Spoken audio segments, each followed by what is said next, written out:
चित्र रचना के सामान्य नियम।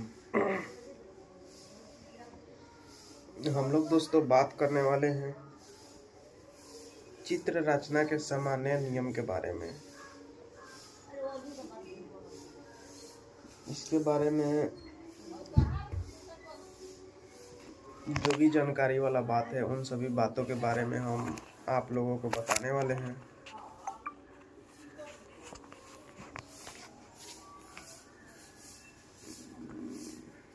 जिसके बारे में जानना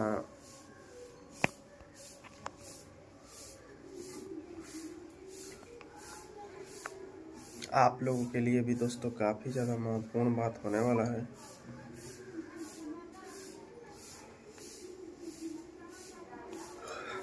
तो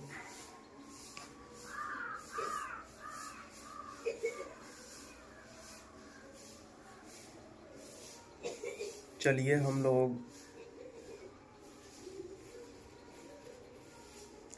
चित्र रचना के सामान्य नियम के बारे में आप लोगों को दोस्तों बता देते हैं। तो चित्रों की रचना अत्यंत सावधानी पूर्वक करनी चाहिए। यह कार्य एक विशिष्ट योग्यता का कार्य है, तभी आंकड़ों के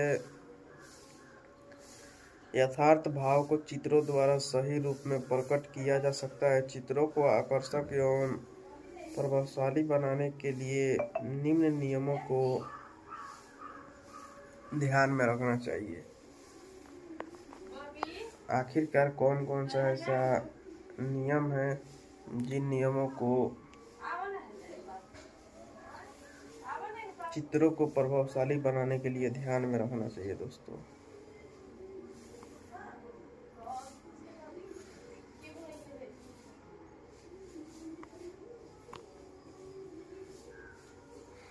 उन सभी नियमों के बारे में हम आप लोगों को दोस्तों जानकारी देने वाले हैं।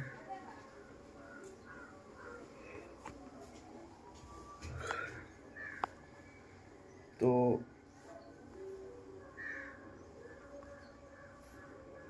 चलिए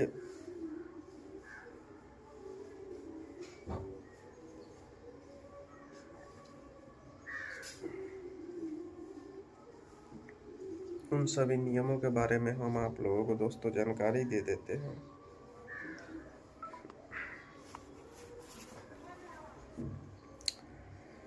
तो सबसे पहले आकर्षक एवं स्वच्छता। आकर्षक एवं स्वच्छता के बारे में दोस्तों हम आप लोगों को बताने वाले हैं। इसके बारे में भी जानना आप लोगों के लिए बहुत ही महत्वपूर्ण बात होने वाला है।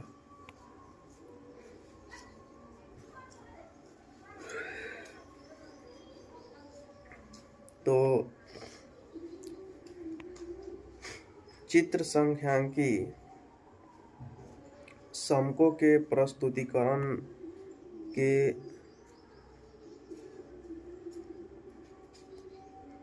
चक्षुक उपकरण है। ये आँखों को लुभाने के साथ साथ दिमाग पर अस्थायी प्रभाव छोड़ते हैं, अतः चित्र स्वच्छ, रोचक एवं आकर्षक हो। विभिन्न प्रकार के रंग, बिंदुओं, रेखाओं का उपयोग कर चित्रों को बहुत सुंदर एवं बोधगम्य बनाया जा सकता है। अब हम बात करेंगे शुद्धता के बारे में। शुद्धता के बारे में चलिए अब हम आप लोगों को दोस्तों बातों को बताते हैं। तो चित्रों को आकर्षक रूप देते समय शुद्धता का ध्यान रखना चाहिए, क्योंकि अशुद्ध एवं गलत चित्रों से भ्रमात्मकता परिणाम निकलते हैं दोस्तों। ये भी बात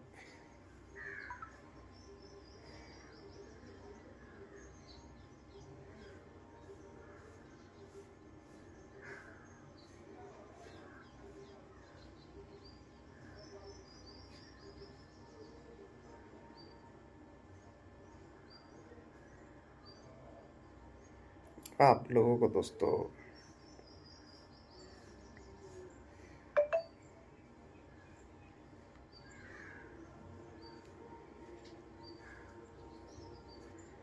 महत्वपूर्ण बात जानने के लिए मिला।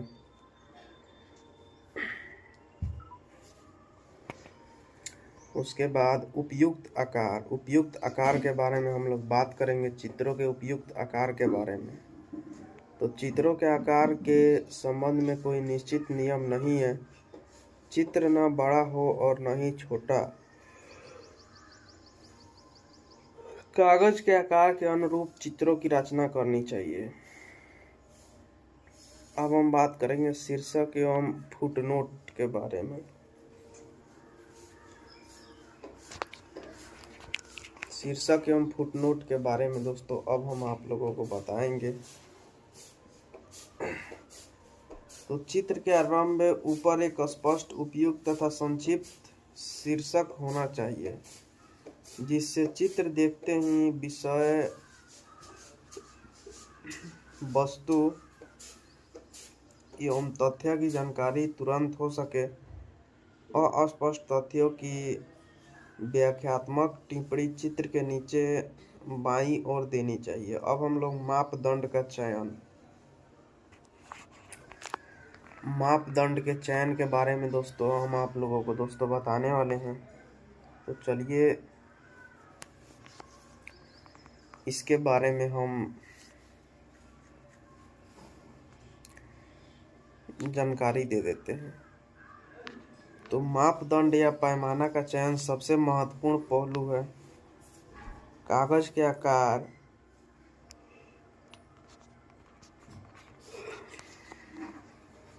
समंकों की प्रकृति, समंकों की महत्वपूर्ण विशेषताएं आदि के आधार पर पैमाने का निर्धारण किया जाना चाहिए।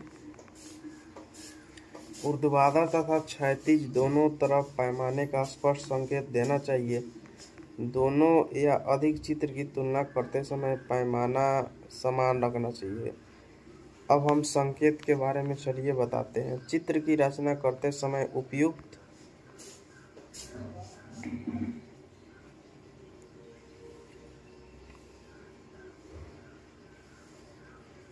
में लिए गए विभिन्न प्रकार के चिन्हों को स्पष्ट करने के लिए ऊपर दाएं कोने पर संकेत दे देना चाहिए, ताकि चित्रों को आसानी से समझा जा सके। अब हम बात करेंगे सरलता के बारे में। सरलता के बारे में चलिए बातों को बताएंगे। तो आसानी से समझने हेतु चित्र सामान्यतः सरल होने चाहिए। इससे पाठक भ्रम की स्थिति से बच सकता है। अब हम बात करेंगे उपयुक्त चित्र का चुनाव। उपयुक्त चित्र के चुनाव के बारे में चलिए हम आप लोगों को दोस्तों बातों को बताते हैं। तो संकेतों को प्रस्तुतिकरण हेतु अपने अनेक प्रकार के चित्रों का उपयोग किया जाता है। चित्र का चयन मुख्यतः समंकों की प्रकृति, समंकों का विस्तार, चित्र का क्षेत्र आदि बातों पर निर्भर करता है। इसके साथ साथ उपयुक्त चित्र के चयन में अनुभव, शान, विवेक, निपुणता की आवश्यकता है। अब हम चित्रों के प्रकार के बारे में बताएंगे। संख्यांकीय चित्र मुख्यतः 5 प्रकार के होते हैं।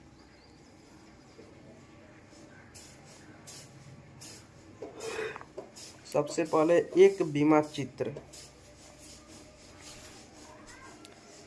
एक बीमा चित्र के बारे में हम बताएंगे दोस्तों।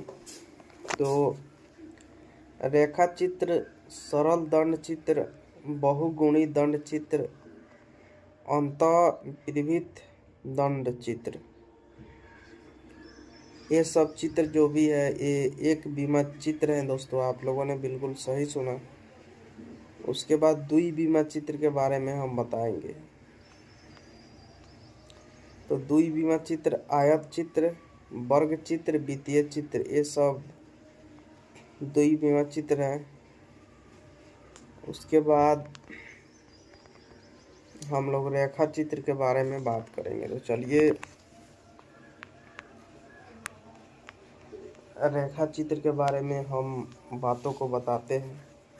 तो ये एक विमीय चित्र है, जब तथ्य से संबंधित पद मूल्यों की संख्या अधिक हो तथा श्रेणी के सबसे छोटे तथा सबसे बड़े मूल्यों के बीच अंतर कम हो, तो ऐसी स्थिति में रेखाचित्रों का प्रयोग किया जाता है। इनमें सभी रेखाओं के बीच अंतर समान रखा जाता है तथा प्रत्येक पद मूल्य के बराबर लंबाई की खींची खड़ी रेखा होती है।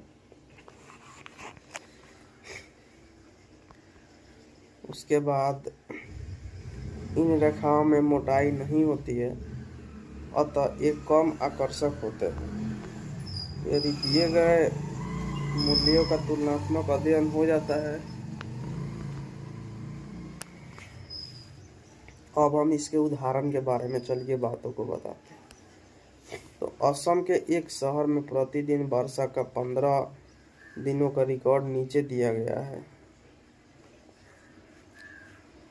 इन समंकों को एक उपयुक्त चित्र द्वारा प्रस्तुत कीजिए। अब हम